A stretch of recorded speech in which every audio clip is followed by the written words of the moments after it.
Rightio. Thank you. Okay, so thank you again. That was fantastic. 146, I think we ended up with.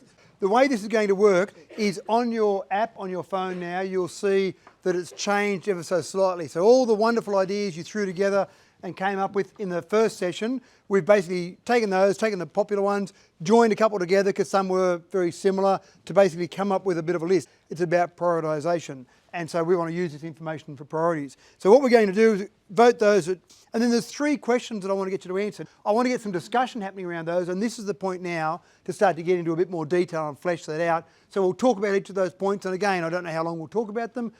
And then you can just put in a comment or a word or a few words there about what's important out of that discussion we had. But I think one of the great things I love about sessions like this is that someone says one idea and that leads someone to think of another idea, and suddenly idea number 3 or 4 or 17 is the idea that really makes a difference there. But you don't always think about that yourself until you hear other ones. So I like to get that bit of a group discussion happening to try and generate some of those creative juices. Who are we going to give that white paper to? Who is going to be involved in that process?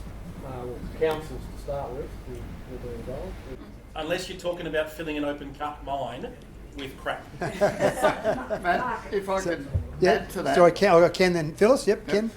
There's a company in Parkes that's just set up now that's taking the plastic from recycled drums that farmers use, the chemical plastic drums, takes the pellets, melts them down, adds a black dye, and they're creating western fencing posts with them. The biggest problem we've got is the markets and legislative change.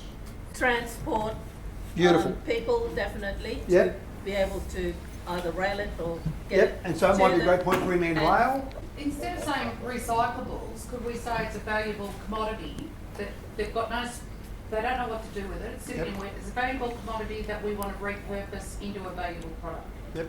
So rather than recycling, repurposing might be a better term for And it. It's turned into power, electricity, and approximately 20% of their power. You know, if you gave her the contracts to support the schools here, because she makes the blue out of those plastic water bottles. Being households and retail outlets and people who deal with packaging. I think there's a wider knowledge of what inputs we're effectively getting from people like bottles or whatever. Yep. What it is out of the other things, then we can start to get the innovators thinking about material use. What other things do you see as standing in the way? Well, I come from an insurance background, and I can tell you right now, there's no insurer in Australia that would insure a recycling centre. Community? So in what way community? Well, I don't want it in my backyard. It's Yeah. quite easy for people to galvanise around anything that's new and unknown Yep. if they're in opposition. Yep. And this would be a case in point. And then maybe build some trust and then do this innovation piece. I just wonder whether we wouldn't get more value from that. Well, it's a contamination of, and also I find it's confusing. I think we've got to do something that actually makes a difference. So, and that's where the tyre hits the road, pardon the pun. Only 145 to go. That's right. Who's involved? So who's involved in the aging population? I mean, The aged. the aged, I'd probably say, yeah. So, yeah, the people that are aging. Whole community. Housing, Yep. affordable housing in particular. Because only 5% of the population ever get to aged care. We're like university students, we're going to get a room. Sorry, down the back. Service providers generally. So work out why. But the whole community is behind that. well, like just thinking about regional centres, transportation is really hard. The retirees are moving out of Sydney, not those that are going into aged care. Got lots of benefits there. And again, quality of life. They're certainly richer, they've certainly got more money. The community will benefit, our community will benefit. Well, I would argue that's all things. They've got the ability, they've got most of the battery components they need, just need a bit of lithium from Western Australia and you can make batteries in the region. Rather than moving to a two-way grid where power can be created wherever it needs to be. So innovation is the word, because whether we like it or not, we know there's a market there. 4% of our power in Australia now is provided by pumped hydro. So we're using it. The climate. Tourism. Yeah. It's not the first thing that comes to mind, but it's absolutely relevant. I think you could get some tourism out of it. What a fantastic opportunity. Put them at the end of the wing. The technology technology, it has the R&D jobs, Yep. it has the prototyping jobs, it has the jobs that go to other people, set them up and then come home. Yeah, no, good So point. That's You know, as I'm just playing devil's advocate, we're trying to talk about new industries and jobs, but we've got an industry that's already established here. Can I just put in a request? I don't know whether it's physically possible with this software, Yep. but could we take some homework home and go through these suggestions and Can you please thank our fearless facilitator? Thanks. And one of the things we're going to do today is a bit of an experiment, but I think you're up for it. After talking to Alison about the community here, I think the community's up for it. Some of these ideas might be great ideas outside of the context of what we're doing. We're really trying to make sure we generate jobs. So bring some of those people and their arms of a business, for example, down here. They might say, well, I've got a certain part of my business that I'm sitting there doing admin in Sydney. Well, I could do admin from anywhere. Imagine saying, we've got some business ideas, some businesses running, someone in Sydney, sell up your house where you've got a large capital investment, come down to Bega, we know the house price is dramatically less, buy this business, you've got yourself a better lifestyle, a nice business, and you've increased the population of Bega. One of the things that we found in our research was it was just plain ignorance, and I don't mean that as to be insulting to Sydney people, it was just that they didn't know what regional areas had to offer. What I want to hear is some ideas where it's going to be a benefit for job creation. So there are some people in the room who think that it's a social benefit, others obviously in the room think that we can generate employment out of it. Again, we want to generate jobs out of this, so we want to look at some strategies that we might do to do that, which we'll go through in the next couple of parts of this. If you've got a business that needs extra employees and they can't fill them, then that business probably isn't performing at its utmost.